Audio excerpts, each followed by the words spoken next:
Type का underground ठंडा घर। वसंतराव पांडे गांव के प्रेसिडेंट के यहाँ खाना बनाने वाला बावर्ची था। उसका घर गांव के थोड़ी दूर पर जमीन के नीचे था। वो उसे वंश परंपरागत तरीके से मिला हुआ घर था। वो घर जहाँ था वो एक समय पर हरा भरा था, पर पेड़ के काटने के कारण सूखे रेगिस्तान जैसा बन गया था। उसके रक्षा से लेकर सब कुछ वसंतराव के दादाजी देखते थे और उनका घर भी वही होने की वजह से वो घर वसंतराव पांडे को मिला। उस गांव में प्रेसिडेंट की लड़की की शादी थी। प्रेसिडेंट की लड़की के लिए बाहर से आए बंधुओं के लिए वो लोग बाहर गांव से आए करके उन गांव के होटलों को एसी रूम सभी बुक करते हैं। फिर भी जीवन करके प्रेसिडेंट का असिस्टेंट, सर अपन बुलाए बाहर गांव के अतिथियों की लिस्ट अपन बुक किए एसी रूम से ज्यादा है और भी कुछ लोग बचे हैं। प्रेसिडेंट, कैसे, अभी क्या करना चाहिए, ऐसा कहता है। जीवन, मुझे एक आइडिया आया है सर, अपन बावर्ची वसंतराव पांडे का अंडरग्राउंड घर है ना, वो बहुत बड़ा है, आप ठीक है बोले तो मैं उससे बात करता हूँ। प्रेसिडेंट, क्या बात करेगा तो उससे, ऐसा कहता है। जीवन, वहाँ 4 बेडरूम है, वो अतिथियों के लिए इस्तेमाल करेंगे। प्रेसिडेंट, फिर एसी नहीं है तो कैसा होगा यार, वो 4 दिन अतिथियों के लिए उसे घर में एसी खरीद कर लाऊं क्या, ऐसा चिढ़ते हुए कहता है। जीवन, अरे नहीं नहीं सर, मैं इसे फालतू सलाह दूंगा क्या, उस रूम में बर्फ के बैग रखवाता हूँ, 4 दिनों तक वो घर ठंडा रहेगा, ऐसा कहता है। प्रेसिडेंट खुश होकर अच्छी सलाह दिया करके, तो ठीक है बर्फ के बैग सब देख ले, फिर कहता है। शादी बड़ी धूमधाम से हो जाती है। अगले दिन वसंतराव जीवन को उनका घर इस्तेमाल किए करके 20,000 देता बुलावो मांगता है। जीवन तभी वो बात याद आई करके, अरे यार ये काम में रहकर भूल गया था, शाम को आकर मेरे बर्फ के बैग लेकर पैसे दे दूंगा, ऐसा कहता है। वसंतराव चौंक कर, बर्फ के बैग क्या, बर्फ पिघलकर सिर्फ बैग बच गया है, घर पूरा पानी से भर गया है, उस पानी को बाहर फेंकने के लिए रोज मैं और मेरी पत्नी परेशानी झेल रहे हैं, ऐसा कहता है। जीवन, अरे बर्फ पिघल गया क्या, पर कैसे, अब दुकान वाले को मैं क्या जवाब दूंगा, ऐसा कहता है।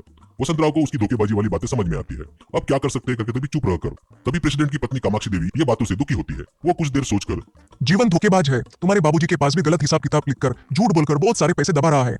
मैं एक प्लान बनाती हूँ, उससे उसे अच्छा सबक मिलेगा जिससे तुम्हारे बाबूजी के पास से चोरी करना छोड़ देगा, उस पर उनको बहुत भरोसा है, ऐसा कहती है। एक दिन ऑफिस स्टाफ खाना खाने के लिए बाहर गए थे, पर जीवन रोज वहीं खाना खाता था। जीवन खाना खा रहा था, वसंतराव परोस रहा था।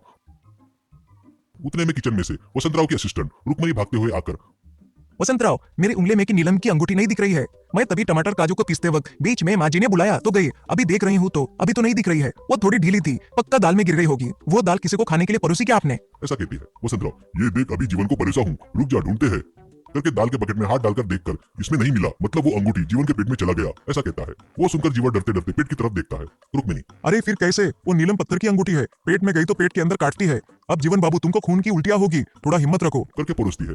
जीवन तब तक रोना शुरू करता है। वहीं पर खड़ी कामाक्षी देवी, अच्छा हुआ मैंने अभी तक खाया नहीं, फिर भी वो अंगूठी कितने की है, कहती है। रुक्मिणी, परसों मेरे बर्थडे पर मेरे पति ने मुझे पहनाया, अभी मेरी अंगूठी में नहीं दिखे तो वो मुझे बहुत मारेगा माँ जी, कहकर रोने लगी। कामाक्षी, रो मत रे, कितने की है, 20,000 की है माँ जी, रुक्मिणी कहती है। बस 20,000 उतना ही, 20,000 बोले तो जीवन के लिए बड़ी बात है क्या, देख जीवन रुक्मणी को 20,000 दिए तो वैसे वाली एक और अंगूठी बनाकर उसका पति गुस्सा नहीं करेगा ऐसा दिखाएगी, तू निगल दिए सो अंगूठी, आज नहीं तो कल पेट से बाहर आ जाएगी, वो तू रख ले। ऐसा बोलकर फट से जीवन के जेब में से 20,000 निकालकर रुक्मणी को देती है।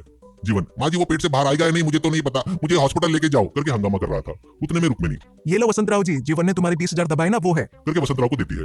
यह सुनकर जीवन, क्या है, क्या क्या क्या कहा करके इधर उधर देखता है। कामाक्षी देवी, तूने वसंतराव को मिलने वाले पैसे दिए नहीं ना, वो है, तेरे को अच्छे से मांगे तो तू नहीं देता करके मैंने ही ये प्लान बनाया है, करके ठाट से बोलती है। जीवन को पूरा पिक्चर समझ में आ जाता है। वो तुरंत कामाक्षी देवी के पैर पर गिरकर, मुझे माफ कर दो माँ जी, मुझे अच्छा सबक मिल गया है, इसके बाद कोई भी धोखेबाजी नहीं करूंगा माँ जी, पहले मुझे हॉस्पिटल ले जाओ माँ जी, ऐसा कहता है। कामाक्षी देवी, पेट के अंदर धोखा घृणता उसके अलावा अंगूठी नहीं है, डर मत, फिर कभी ऐसी हरकत किया तो सर को बताकर नौकरी से निकलवा दूंगी।